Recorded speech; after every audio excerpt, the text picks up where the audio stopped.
Verify it's you অথবা verify that's it's you এরকম সমস্যা হলে কিভাবে সমাধান করবেন, অ্যাকাউন্ট অ্যাকশন রিকোয়ার্ড এরকম সমস্যা আপনার হলে এটাকে কিভাবে সমাধান করবেন চলুন আপনাদেরকে দেখিয়ে দিচ্ছি। তো আমি এখান থেকে আমার পাসওয়ার্ডটি দিয়ে দেবো, ইন্টারিয়র পাসওয়ার্ড। তো আমি আমার জিমেলের পাসওয়ার্ডটি দিয়ে দেবো।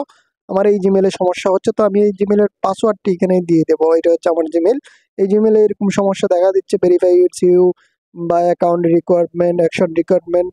তো আমি এখান থেকে পাসওয়ার্ড দিয়ে দিলাম জিমেলের পাসওয়ার্ডটা দেওয়ার পর এখানে দেখতে পারবেন যে এখানে বলা হচ্ছে টু স্টেপ ভেরিফিকেশন। তো এখানে দেখতে পাচ্ছেন উপরে লেখা আছে টু স্টেপ ভেরিফিকেশন, এবং নিচে যদি আপনাদেরকে দেখাই দেখতে পারবেন যে ট্রাই অ্যানাদার ওয়ে। তো আমরা এখান থেকে ট্রাই অ্যানাদার ওয়ে অপশনটিতে ক্লিক করব। ট্রাই অ্যানাদার ওয়েতে ক্লিক করার পর এখানে আপনি পেয়ে যাবেন টু স্টেপ ভেরিফিকেশনের সিস্টেম। এই যে আপনি আপনি যদি আপনার যে জিমেলটা ওই জিমেলটা যদি নাম্বার ভেরিফিকেশন করা থাকে, ফোন নাম্বার দিয়ে যদি ভেরিফিকেশন করা থাকে, তো এই ক্ষেত্রে আপনি আপনার নাম্বারটি এখানে দেখতে পারবেন। তো আমি নাম্বারটিতে ক্লিক করলাম। নাম্বারটিতে ক্লিক করার পর এখানে কিছুক্ষণ লোড নেবে। লোড নেওয়ার পর আমার সামনে এই যে কোডের একটা অপশন চলে আসবে, এখানে ভেরিফিকেশন কোডের একটা অপশন চলে আসবে।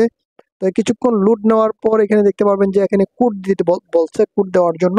তো আমরা যেই নাম্বারটিতে ব্যবহার করেছি ওই নাম্বারটি আমি ক্যামেরা অন করে দেখিয়ে দিচ্ছি যে ওই নাম্বারে আমার কিন্তু কোড চলে আসছে, অলরেডি একটা ভেরিফিকেশন কোড কিন্তু চলে আসছে। এই যে দেখতে পাচ্ছেন একটা কোড কিন্তু অলরেডি 6 ডিজিটের একটা কোড কিন্তু অলরেডি গুগল থেকে পাঠিয়ে দিয়েছে আমাকে।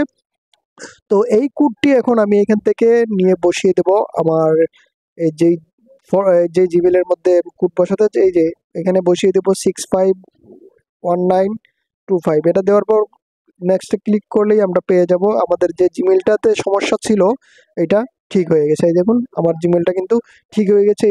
এই জিমেলে একটা ইউটিউব চ্যানেল খোলা ছিল, ইউটিউব চ্যানেলটা এতক্ষণ ছিল না, এই অ্যাকশন রিকোয়ারমেন্ট এরকম দেখাচ্ছিল। তো এখন কিন্তু আমার ইউটিউব চ্যানেলটাও চালু হয়ে গেছে দেখতে পারলেন। তো এইভাবে কিন্তু আপনারা আপনাদের এই সমস্যাগুলো সমাধান করতে পারবেন। শুধুমাত্র যারা ফোন নাম্বার দিয়ে ভেরিফিকেশন করে রাখছেন জিমেল, তারা এটা সমাধান খুব সহজে ফোন নাম্বারের মাধ্যমে করতে পারবেন। ধন্যবাদ সবাইকে ভিডিওটি দেখার জন্য।